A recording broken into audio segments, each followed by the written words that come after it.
अब देखिए, एक तरफ अखिलेश यादव सॉफ्ट हिंदुत्व के मुद्दे पर चलकर राम मंदिर के मुद्दे पर सरकार को घेरने की कोशिश कर रहे हैं, तो वहीं अखिलेश यादव ब्राह्मण कार्ड भी लगातार चल रहे हैं। लखनऊ में सपा मुख्यालय में जनेश्वर मिश्र की जयंती पर ब्राह्मण सम्मेलन का आयोजन किया गया, जिसमें अखिलेश यादव मौजूद हैं। वो इस सम्मेलन को संबोधित करेंगे। सपा अपने कोर पीडीए फॉर्मूले के साथ साथ अब सवर्णों, विशेषकर ब्राह्मण मतदाताओं को जोड़ने के लिए सोशल इंजीनियरिंग को मजबूत कर रही है। इस कड़ी में अखिलेश यादव आज ब्राह्मण सम्मेलन में हैं। इससे पहले उन्होंने जनेश्वर मिश्र को श्रद्धांजलि भी दी है।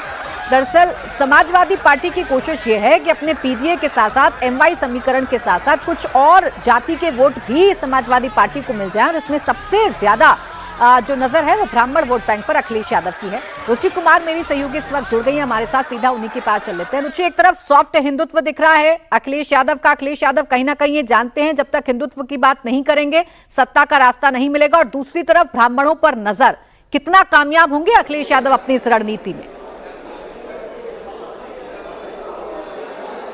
बिल्कुल, देखिए, अभी पिछले दिनों हमने सुना कि अखिलेश यादव पीडीए में ए का मतलब अगड़ा भी बता रहे थे, तो यानी उनकी नज़र अगड़ों पर भी है। और जिस तरह से जो अपर कास्ट है, पिछले दिनों जो यूजीसी का मामला हुआ या बाकी जिससे बीजेपी से नाराज़ हुए, तो अखिलेश यादव को लगा कि एक मौका है, अगर कुछ ब्राह्मण भी उनके साथ आ जाएं तो उनको चुनाव जीतने में कुछ मदद मिल सकती है, क्योंकि चुनाव में एक एक वोट, एक एक सीट मायने रखती है।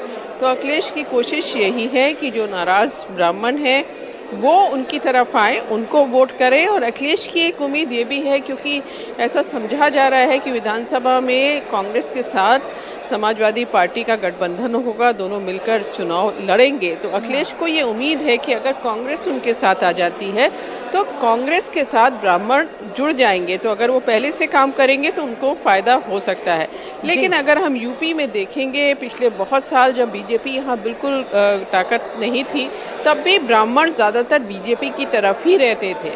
तो अब वो ब्राह्मण छिटक के अखिलेश यादव के पास जाएंगे, ये देखना। ब्राह्मणों का भारतीय जनता पार्टी के साथ रहा है, और मुझे याद है 2022 में भी इसी तरीके के सम्मेलन अखिलेश यादव करते थे और ब्राह्मणों की नाराजगी का मुद्दा उठाते थे, लेकिन कोई असर ब्राह्मणों पर नहीं पड़ा था और बीजेपी को ही ब्राह्मणों का वोट मिला था।